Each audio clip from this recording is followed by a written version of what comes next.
अस्सलाम वालेकुम। कैसे हैं आप लोग? अच्छा, इंटरनेट तो आजकल हम सब यूज़ कर रहे हैं कि हम कोई भी अगर इंटरनेट पे एक्टिविटी करते हैं, ख़ास तौर पे अगर कोई वेबसाइट पे जा रहे होते हैं, तो उसके पीछे आपका कंप्यूटर और आपके नेटवर्क के जो सर्वर्स हैं वो क्या काम कर रहे होते हैं। देखिए, इंटरनेट के अंदर जब भी आपकी डिवाइस एक्सेस कर रही होती है तो वो दो चीज़ों पे इन्हिसार कर रही होती है। एक होती है आपका डीएनएस सर्वर और दूसरा होता है डिफ़ॉल्ट गेटवे या राउटर। डीएनएस सर्वर क्या होता है? डीएनएस सर्वर बेसिकली ये तो चले हम देख लेते हैं अभी ऐसी प्रेजेंटेशन जो अभी आपके सामने नज़र आ रही होगी आपको। राउटर की हम आगे भी चल के वीडियो में मज़ीद डिस्कस करेंगे, मगर एक छोटा सा उसका मैं आपको एक इंट्रोडक्शन दे दूं कि राउटर एक तरह से आपका गेटवे है।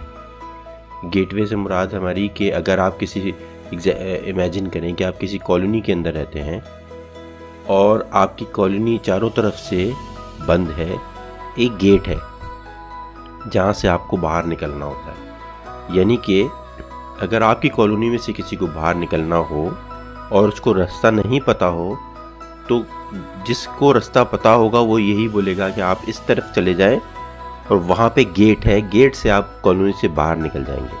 तो बेसिकली इतनी चीज़ अभी आप याद रखें, आगे फिर हम देखते हैं। अच्छा, तो अभी हम देख रहे हैं कि डीएनएस क्या है। तो डीएनएस बेसिकली एक डोमेन नेमिंग सर्विस है, जैसे कि इसके नाम से जाहिर है। जब भी आपका एक ब्राउज़र है, जैसे हमारे सामने देखें स्क्रीन पे एक ब्राउज़र खुला हुआ है और हमने उसके ऊपर एक एड्रेस लिखा जैसे google.com, तो जब हम उसको ब्राउज़र के ऊपर लिख के उसको एंटर करेंगे, यहाँ पे क्लिक करेंगे, तो बेसिकली होगा क्या? ये होगा हमारा कंप्यूटर गया, सबसे पहले हमारा कंप्यूटर गया एक नेटवर्क पे या हमारे आईएसपी के नेटवर्क पे एक सर्वर मौजूद होता है जिसको हम कहते हैं डोमेन नेमिंग सर्वर। उस पे क्या होता है, देखें, कंप्यूटर्स के लिए हम एज अ ह्यूमन हमारे लिए नाम याद करना आसान है, नंबर्स हमारे लिए याद करना थोड़े से मुश्किल होते हैं। इसी तरह कंप्यूटर के लिए नंबर्स याद करने आसान होते हैं, नाम याद करना मुश्किल होते हैं। तो इंटरनेट या नेटवर्क का जब भी एक सर्वर होता है टीसीपी/आईपी प्रोटोकॉल का, उसके अंदर एक डीएनएस सर्वर होता है जो कि अपने पास अपने डेटाबेस में या अपने स्टोरेज में वो एक एड्रेस टेबल मेंटेन करता है। जैसे आपको स्क्रीन पे नज़र आ रहा होगा इस वक्त कि google.com है और उसके आगे उसका एक एड्रेस लिखा हुआ है। अब ज़रूरी नहीं है ये इसका एड्रेस हो, ये मैंने अपनी तरफ से लिख दिए थे कुछ आईपी एड्रेसेस। तो इसी तरह yahoo.com है, उसका एक एड्रेस लिखा हुआ है, एंड सो ऑन। ये देखें सारे सर्वर्स के एड्रेस लिखे हुए हैं। अब आप पिछली स्क्रीन को देखें, यहाँ पे हमने टाइप किया google.com। तो जैसे ही google.com हमने टाइप किया तो हमारा जो कंप्यूटर था उसने डीएनएस सर्वर से रब्ता किया और उसने बोला कि मुझे तुम google.com का एड्रेस बताओ, यानी कि नंबर बताओ जहाँ पे वो लोकेटेड है। और ये देखें जवाब में डीएनएस सर्वर ने हमें उसका एड्रेस, google.com का एड्रेस हमें हमारे कंप्यूटर को ट्रांसफ़र किया। इसके बाद अब जबकि एड्रेस हमारे पास, वो नंबर हमारे पास आ गया है, हमारे कंप्यूटर के पास आ गया है, तो उसने अपने नेटवर्क की सेटिंग के मुताबिक गेटवे के ऊपर या राउटर के ऊपर वो एड्रेस की रिक्वेस्ट भेज दी कि भाई मुझे इस एड्रेस पे जाना है। इसके बाद क्या होता है, राउटर जो है वो इसी तरह सेटअप हुआ होता है कि वो एड्रेस जो है राउटर, वो इंटरनेट बेसिकली एक पूरी इंटरनेट क्या है, राउटर्स का मजमूआ है। बहुत सारे राउटर्स लगे हुए हैं, उसके बैक एंड पे और राउटर लगे हुए हैं, उसके पीछे और राउटर लगे हुए हैं, तो उसी से बनता है आपका इंटरनेट।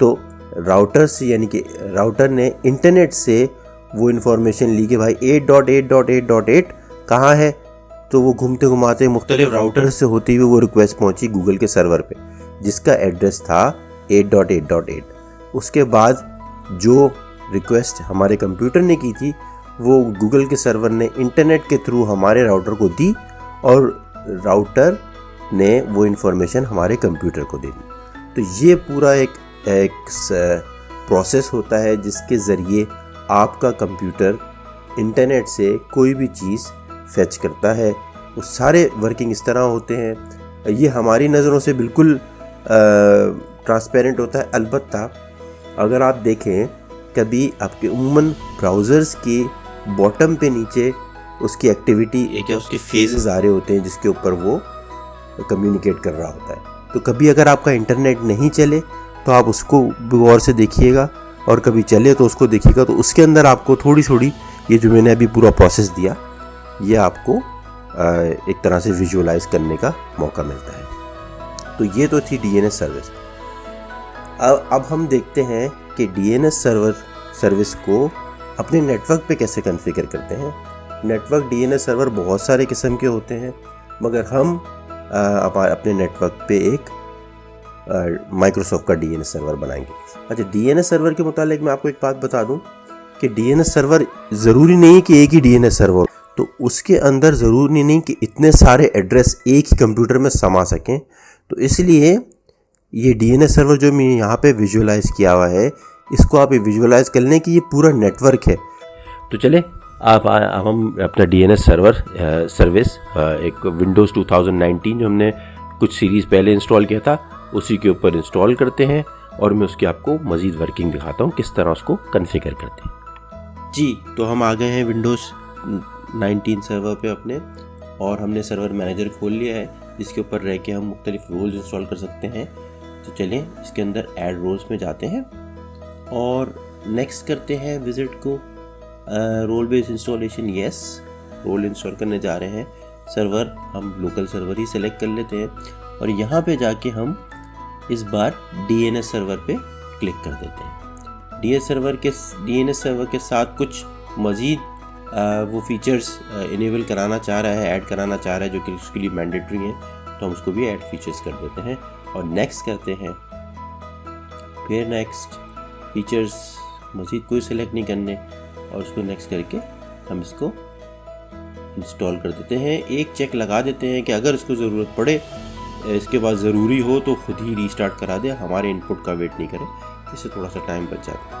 तो डीएनएस सर्वर अब हमारी इंस्टॉल हो रहा है, डीएनएस सर्विस इंस्टॉल हो रही है। अच्छा, अब मैंने क्या किया है कि एक नेटवर्क अपने जो हमारा सर्वर है इसकी एक फिक्स आईपी है, और क्लाइंट के ऊपर जो टीसीपी/आईपी की सेटिंग्स है या उसको भी मैनुअल सेटिंग, उसके अंदर हमने उसके अंदर डीएनएस का जो सर्वर है।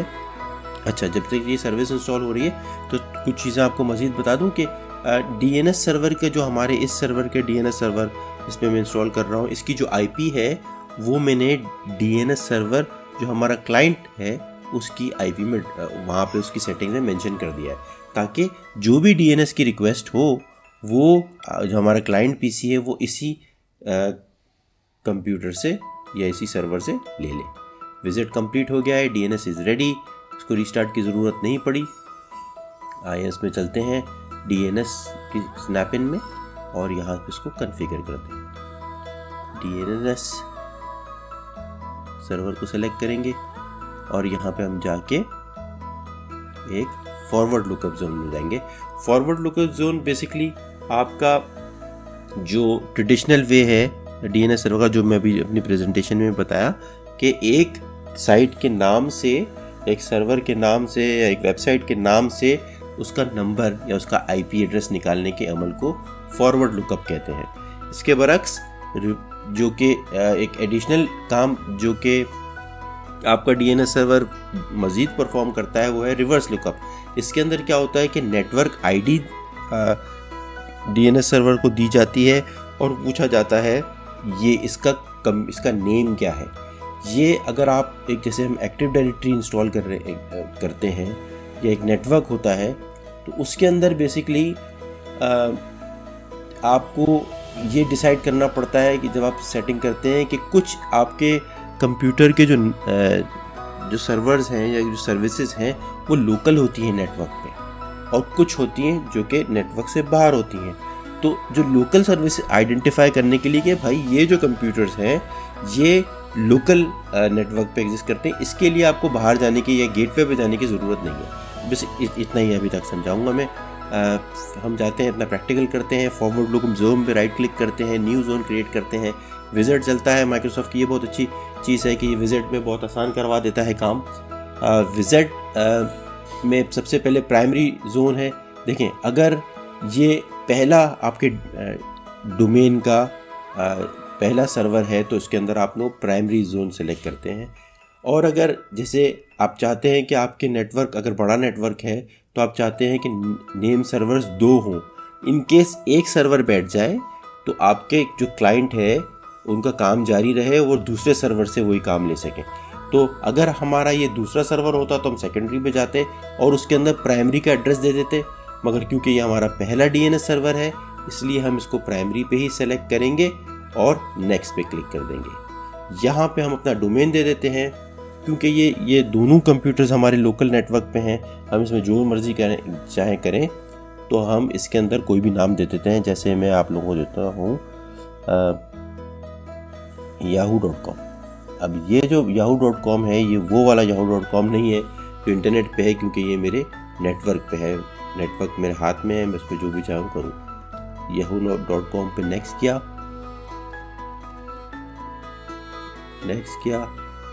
उसकी फाइल को ओके किया। यहाँ पे ये हमसे पूछ रहा है कि डायनेमिक अपडेट आपको अलाउ करना है या नहीं। देखिए, अगर आपके नेटवर्क पे एक्टिव डायरेक्टरी मौजूद है तो डायनेमिक अपडेट तो आप ऑन करते ही हैं। अगर नहीं है, जैसे इस केस में इसमें एक्टिव डायरेक्टरी मौजूद नहीं है, तो उसको रिकमेंड करता है कि वो उसको अलाउ ना करें।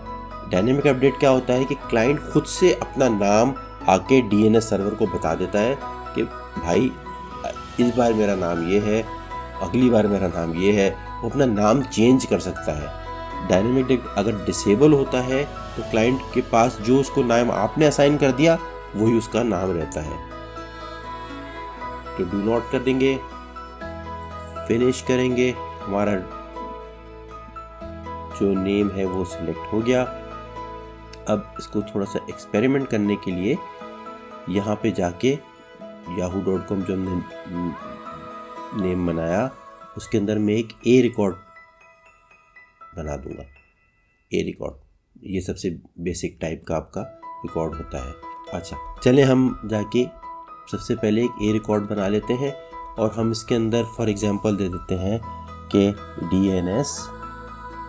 अच्छा देखिए, अब इसका नाम जो हम कंप्यूटर बनाने जा रहे हैं, यानी कि जो हम जिसका एड्रेस डिफाइन कराने जा रहे हैं, तो उसका जो नाम है वो हमने DNS रख दिया। यानी कि DNS और आगे उसके वही चलेगा जो हमने फॉरवर्ड लुकअप जोन का नाम लिखा था। तो ये एड्रेस बेसिकली इसका देख ले आप कि ये बन जाएगा। DNS मैंने लिखा, उसके आगे वही जो डोमेन नेम हमने यहाँ लिखा था yahoo.com वो ऑटोमेटिकली उसके सामने ऐड करेगा। अब यहाँ पे जाके मैं उसका एड्रेस डिफाइन कर सकता हूँ। एड्रेस में मैं इसी सर्वर की IP दे देता हूँ।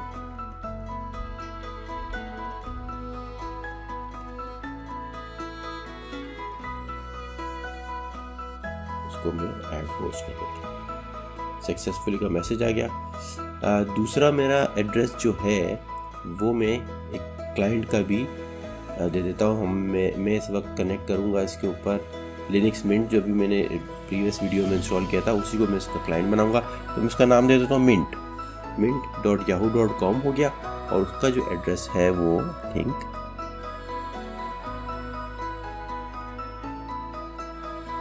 254 है। ठीक है जी, तो ये मैंने इसका एड्रेस ऐड करा दिया। होस्ट 2 होस्ट ऐड हो गए हमारे, यहाँ पे आप देख सकते हैं।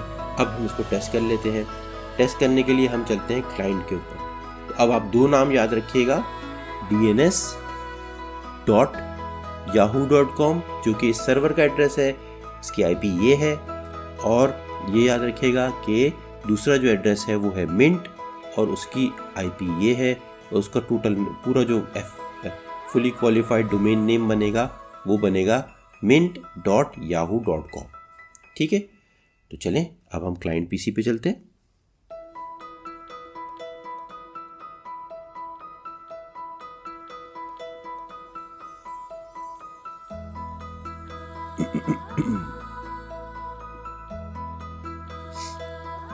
जी, अब हम क्लाइंट पीसी पे आ गए हैं।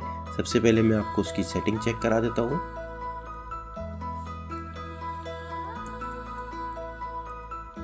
आईपी एड्रेस देखिए, इसका वही एड्रेस है 172.168.7.51। इसका मजीद चले आपको ग्राफिक में भी दिखा देते हैं नेटवर्क सेटिंग करके। इसमें देखें आपके पास जो इसका DNS आ रहा है वही जो हमने सर्वर बनाया है अभी, उसका DNS आ रहा है। कम्युनिकेशन चेक कर लेते हैं जस्ट इन केस कि हम एक नेटवर्क पे दोनों पीसी कम्युनिकेट कर रहे हैं। जी बिल्कुल कर रहे हैं। अब हम आते हैं और हम पिंग करते हैं सबसे पहले सर्वर को। सर्वर का हमने नाम क्या रखा था जी? हमने रखा था उसका dns.yahoo.com। और ये देखें इसने रिटर्न क्या किया एड्रेस, ये देखिए आपकी कम्युनिकेशन हो रही है। इसने खुद ही नाम रिजॉल्व कर लिया। देखें जो DNS में हमने एड्रेस डाला था वही इसके अंदर एड्रेस आ गया। अब इसके बाद इसका अपना एक IP हमने दिया था, नेम बनाया था main.yahoo.com। तो पिंग करते हैं। देखें अब इस बार ये अपने ही IP को पिंग कर रहा है। 254 इसकी अपनी IP है और ये देखें इसकी भी कम्युनिकेशन आपस में हो रही है। तो इस तरह हमने देखें, हालांकि yahoo.com ये मेरे नेटवर्क पे तो मौजूद नहीं है, ये तो इंटरनेट पे है। अब क्योंकि इस अपने DNS को डिफ़ाइन करते हैं, जो भी नाम उसके अंदर दे दें वही नाम आपके वही नाम आपके क्लाइंट्स हैं वो आइडेंटिफाई करते हैं। अब एक चीज़ मैं आपको और दिखा दूं जी, तो ये तो अब मैं आपको दिखा दूं कि जैसे मैंने बताया था कि ये तो आपका जो इसकी हद तक जो आपके DNS नेम्स हैं वो जो इसमें स्टोर हुए हैं। अगर कोई एड्रेस इसके पास नहीं हुआ और इसके पास DNS के पास एक रिक्वेस्ट आती है तो ये क्या करेंगे, तो फिर हम इसके अंदर एक फॉरवर्डर डिफाइन करते हैं जो कि DNS सर्वर अगर उसके पास कोई एड्रेस ना हो तो वो वहाँ पे उसको फॉरवर्ड कर देता है, उससे यानी कि फॉरवर्ड करता है, उससे लेके देता है एड्रेस। तो ये आपके ज़्यादातर ISP के DNS नेम्स होते हैं। इधर इसको एडिट करें, फॉरवर्डर के टैब में जाएं, प्रॉपर्टीज़ में जाके और यहाँ पे जाके फॉरवर्ड ऐड करें और यहाँ पे आप ISP के या कोई भी DNS सर्वर दे सकते हैं। अभी इस वक्त मेरे पास इस कंप्यूटर के पे इंटरनेट कनेक्शन नहीं है, वरना ये इसको वेरीफाई कर लेता। अटैम्प्ट करके यहाँ पे ग्रीन टिक आ जाती है और उसका मतलब कि अब कोई भी अगर रिक्वेस्ट इस इंटरनेट की कोई ऐसे डोमेन की इसके ऊपर आएगी जो कि इसके कैशे में मौजूद नहीं है, तो उसकी रिक्वेस्ट वो आपको दूसरे सर्वर से लेके देगा। जब ये दूसरे सर्वर से लेके देगा तो ये अपने पास भी उसकी एक कॉपी रख लेगा ताकि नेक्स्ट टाइम इसको जाना ना पड़े इंटरनेट के ऊपर और ये यहीं से उसकी कॉपी दे। तो ये है एक इंटरनेट का एक बहुत लाजमी जुज़ जिसकी वजह से आज हम सब इंटरनेट यूज़ करते हैं। उम्मीद है मेरी आज का वीडियो आपके लिए इन्फॉर्मेटिव रहा होगा। आपकी इंटरनेट की जो आपकी अंडरस्टैंडिंग है उसमें मज़ीद उसने क्लैरिटी लाया होगा। तो thank you for watching the video. मेरे वीडियोस पे आजकल व्यूज़ तो काफ़ी आ रहे हैं माशाल्लाह से, अलबत्ता सब्सक्राइब नहीं आ रहे। तो अगर आपने ये वीडियो यहाँ तक देख लिया है तो प्लीज़, और अभी तक आपने इसको मेरे चैनल को सब्सक्राइब नहीं किया तो प्लीज़ चैनल को सब्सक्राइब करें। Thank you for watching the video. Take care. अल्लाह हाफिज़।